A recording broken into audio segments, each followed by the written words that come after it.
Colonel McGregor, thank I'd you say for it is joining both us. predictable This and is a snap disappointing. reaction to think that's the best way President to Trump's put it. address to the nation. He said what was your that, first thought when he ended it? That he met the families of the dead soldiers who came back, and they said that President Trump complete the mission. What does finishing the job look like right now? Well, that's the $100,000 question. Nobody really knows. The only thing that we can point to at this stage are really two things that he talks about. He continues to talk about preventing Iran from ever developing or fielding a nuclear weapon, though he tells us that he obliterated the nuclear development on his last strike in this Midnight Hammer. in June, yeah. And he wants the Strait of Hormuz to be open and says he's not prepared to cooperate or discuss anything with the Iranians until they open the strait. Now, beyond that, we're being treated to the usual litany of Netanyahu talking points, demonizing Iran as the world's greatest sponsor of terrorism and all this. Anybody who has any sort of background in the area knows that's nonsense. We can look for terrorists in a number of places, but we haven't found very many in Iran. So the bottom line is this is very disappointing. There were many of us that hoped that he would somehow or another say, look, we've done all we can do. We want the strait to be open for the world. It's in the interest of the global economy that this strait be open as quickly as possible. And so we are ending this conflict. And we're prepared to talk in the future with the Iranian government, whatever it is, but that didn't happen. You try to get the point across to people that, just as an example, all these artificial intelligence companies that Wall Street values at trillions of dollars built their entire business model on cheap energy. Yes. Those assumptions are obsolete. It's going to get a lot worse from here. He's talking about commercial traffic is dropped to 95%. Now, we've seen some uptick in the recent few days. The Iranians were charging toll for whatever reason. They did not try to charge the Malays for any toll today, which is fine.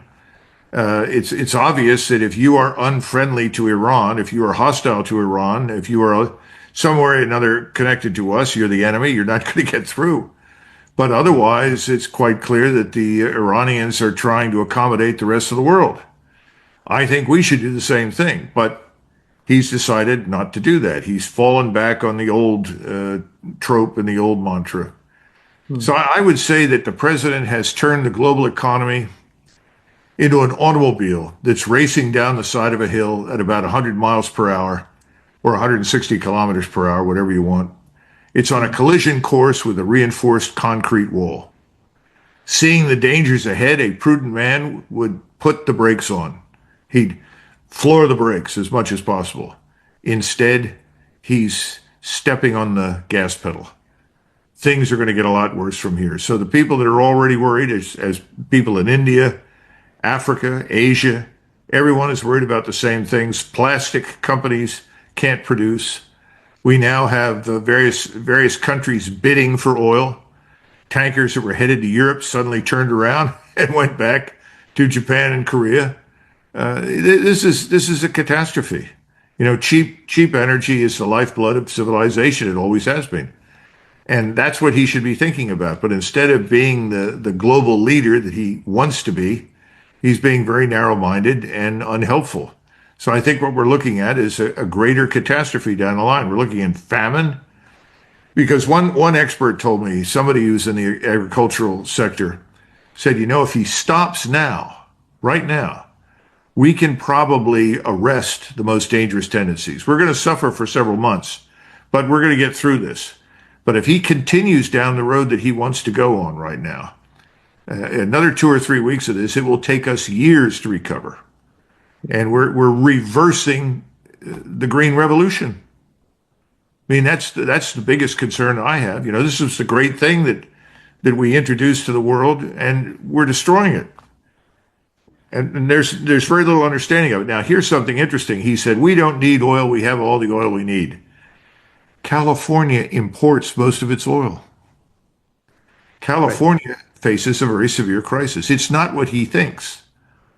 He doesn't understand the global market for oil. He doesn't understand petroleum. Doesn't understand there are 47 products out there that depend upon petroleum. And all these old firms and organizations all over the world are shutting down. It's a disaster. He says that they're on track to finish their objectives, which he listed out. Said in the middle of this there will be discussions, but they'll be still hit in the next 2 or 3 weeks. The exact quote was they're going to be hit them extremely hard in 2-3 weeks. So if that happens, prices continue to spiral. There is no ceasefire that was hopefully expected in this speech. Well, the thing that was striking to me is that he says we are going to bomb them back into the Stone Age where they belong. But he says we're still negotiating. Right. Sure, of course.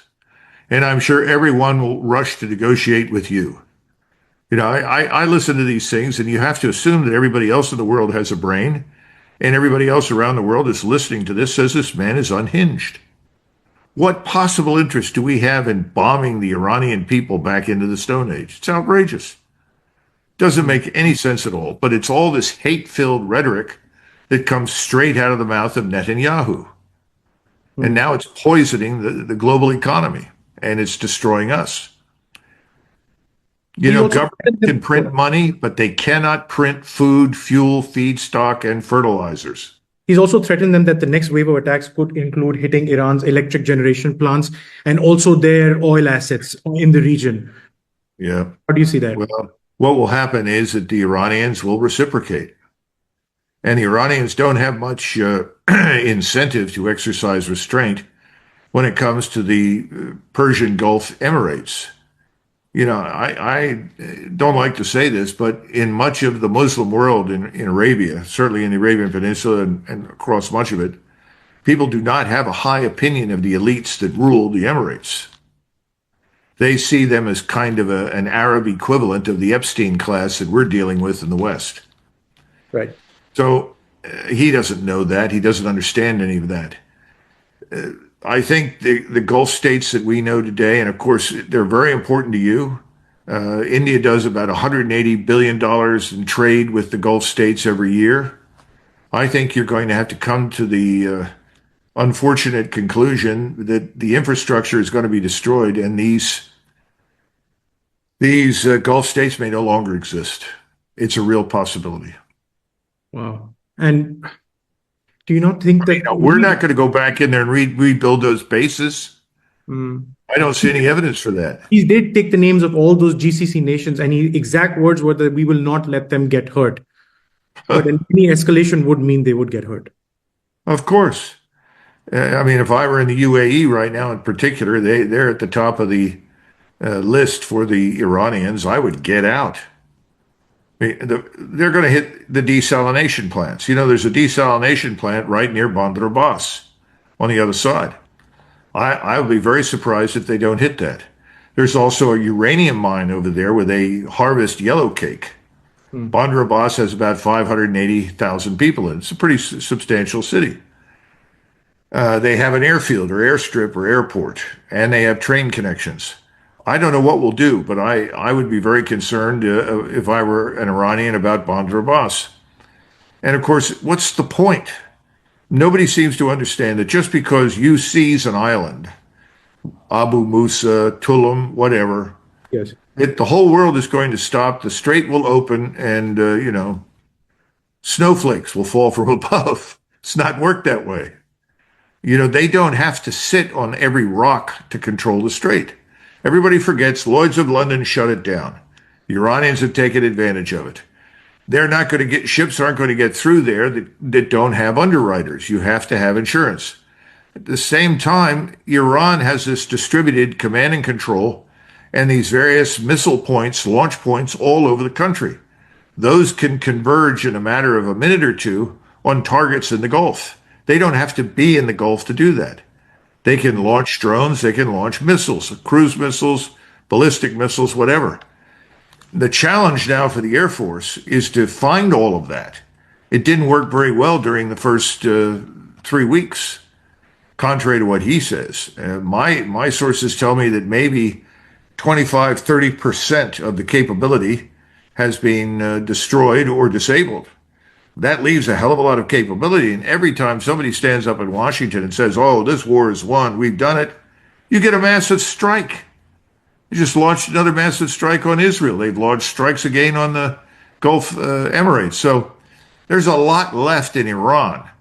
And if you can't neutralize that network of intelligence, surveillance, reconnaissance, and strike systems, you're going to have a hell of a time putting soldiers or Marines on those little islands. I didn't see your tweet where you said that there could be US troops on the ground. And President Trump didn't outrightly reject that notion in his speech. What do you think will happen next? Do you think there will be boots on the ground? There's an awful lot of military hardware heading into the region with Marines on those ships. Well, the buildup continues, and I do think you're going to see the use of ground troops. I think they will be used inside the Persian Gulf for the reasons that you've heard. They're going to try and seize these islands with the view of saying that they're now in control of the Strait of Hormuz. My concern is that you put Marines and soldiers on the island. First of all, how do you get them there? I don't know where they're going to come in from, but right now most of the U.S. Navy is far south of the Persian Gulf. Yeah. And now you have the Houthis. I imagine the Houthis are going to seal off the entrance to the Red Sea from the Indian Ocean. I would, so I'm assuming they will. How are you going to do with that? Are you going to start committing your bombers and aircraft to drop weapons on them? We think we used 11,000 munitions. Most of those munitions are the exotic types, the joint air-to-surface attack missiles that you launch from outside airspace that go in and hit targets. That's the tip of the iceberg. Tomahawk missiles, 800 of them. There are a lot of things that we've expended. I'm sure that we're scraping the barrel right now and bringing over to the region whatever we've got left. Mm-hmm. So if they do what I think they'll do, they'll spend the first 4 or 5 days exhausting all of the exotic munitions in a hope that they can get at this mosaic strategic posture and they can root out most of this. I just don't think it'll work well. I don't think they will. Now, at the same time, while that's going on, you may see the use, I suppose, of some special operations forces inside Iran. We've done that before. Desert One back under Jimmy Carter in 1979-80. They went in, they set up in the desert, and then they penetrated, but they didn't get anywhere. The whole thing fell apart. But you could see something like that, I guess. I don't know the details. I'm not privileged to that sort of thing. Is that going to make any difference? I don't know. I think it's a duck hunt. You know, you're out there trying to pick off ducks.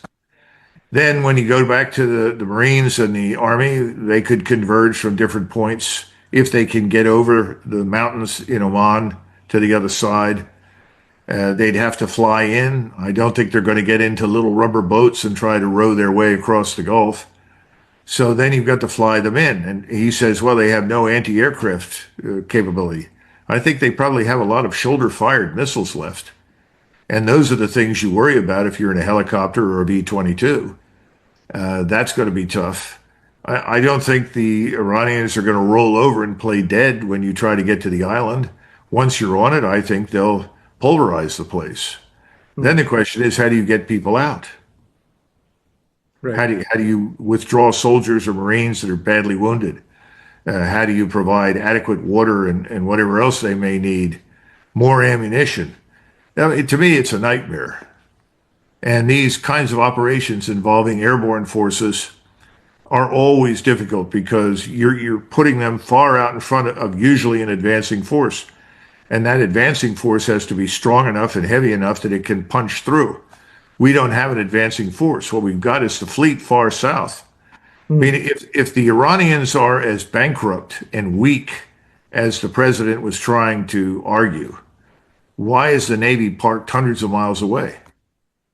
Why are we bringing in ground troops at all? It doesn't make any sense. So obviously, we're not winning. You just illustrated the capture of islands over there. One of the theories that were floated in American media was that a portion of these troops could be used to probably secure nuclear material that's buried deep underground. It appeared in the speech that President Trump is not too keen on that. I mean, he talked about the fact that they have satellites looking at the remains of what's left of those enrichment areas, of the places where they're bombed. What do you think? Where do you think we are? Do you think troops on the ground over there, or does it just remain under reconnaissance by America? I really can't say. And again, I'm not in charge. I don't know who is. This Admiral Cooper is the commander of Central Command, but he's got numerous Army and Marine officers under his command, and they have to tell the president what they think is feasible. I mean, you develop an operation, you develop a plan, you make recommendations, and you say, I can do 2 or 3 things. These are the 2 or 3 things we think we can support. This is what we know. Based on this, it looks like we might be able to do X. Then it's a matter for the president and the Secretary of Defense to determine whether or not it's worth the risk. Because once you cross into the enemy's airspace and you're inside the country, and you're moving in the direction of what you think is valuable to the country, to the enemy, to his networked strike systems and so forth, you could lose everything quickly. So that's a judgment call. It depends on whether or not he thinks it's necessary. Now, he didn't mention that in the speech, and I don't see any reason why he would. Why would you say that if you were going to do it? All that does is alert your opponent. And again, you've got the Chinese and the Russian satellite surveillance. And now you're moving in close to Iran. That's easy for them to monitor. Very easy to see everything. They can even tune in and listen to what's being said on the ground. That's what people don't understand. That's how far the technology has come in space. Which means conceivably a young officer, captain or major, lieutenant colonel that comes ashore somewhere is going to be talking and saying things on the radio. That's going to be encrypted, but it could still be picked up by satellites. I mean, there are all sorts of things that can happen, and it's a very, very dangerous operation. And again, I go back to the question, let's assume you control Abu Musa. Let's assume you control Karg Island. That's the real difficult one because it's so deep inside the Gulf. It's very close to Iran. The question is, what difference does it make? Oh, well, we're harming them. All right. You're harming Iran. For how long and what difference will it make? And is that the only way they can export oil? The last time I looked, they have pipelines. They have other means of exporting oil. And will the Chinese help them with that? I would think they would, since the Chinese are very dependent on the oil that comes from Iran, and they've been getting it at bargain basement prices. The point is, I'm somebody that views this entire exercise as ill-advised and ultimately unnecessary. But I don't subscribe to Mr. Netanyahu's talking points. What about the discussions? Who do you think they're really discussing? Because President Trump had talked about the fact that the new Iranian president was less radicalized, which does make sense. Pezeshkian was the president before this happened. He's the president now. And Iran has repeatedly essentially denied any talks that are happening over here. Who do you think he's talking to? Well, I hope he's talking to someone. I'd be very concerned if he went into a room next to the Oval Office alone and held discussions. I have no idea. To some extent, I think he simply doesn't tell the truth. I think he's being concerned with manipulating markets, telling them that everything is going to end soon.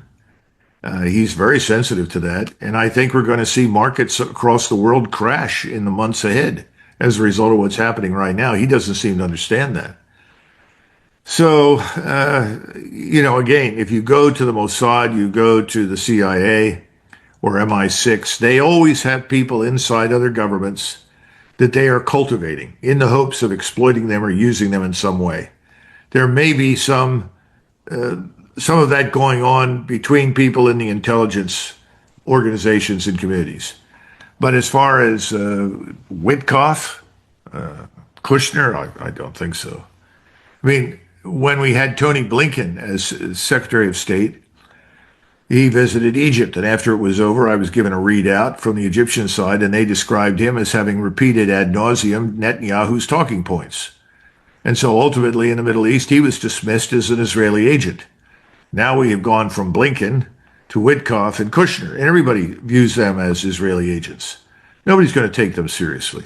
So I don't know how President Trump can stand up and say many of the ridiculous things that he does. That may be a function of what he doesn't know. It may be deliberate. And again, he has handlers. You look at Howard Lutnick, the Secretary of Commerce, that's standing right behind him. Yeah. And he's of a very similar ilk as Witkoff and Kushner and others. He's another real estate billionaire. What about the fact that President Trump has been berating NATO allies for the past 24 hours, and he did allude to in the speech as well, that, hey, if you need the oil, just go take it from the Straits. What do you make of that? Oh, I'm sure there are some British and French officers that are thrilled at the prospect of fighting their way into the Persian Gulf. Look, this is silly nonsense. We have treated NATO since 1992-93 as a pool of forces and capabilities that we could exploit for our purposes. Back in the early 90s, when NATO should have gone away, once the Soviet forces withdrew from Central East Europe, we should have pulled out of Germany and Italy and so forth. There was no reason for us to be there. At the time, you had Europeans that said, oh, no, don't leave. We like you and you bring money to us.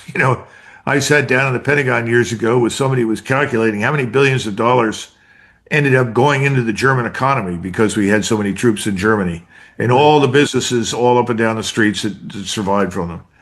But ultimately, it was one of the senators, and I can't remember his name, I may think of it, he said, NATO is either out of area or out of business.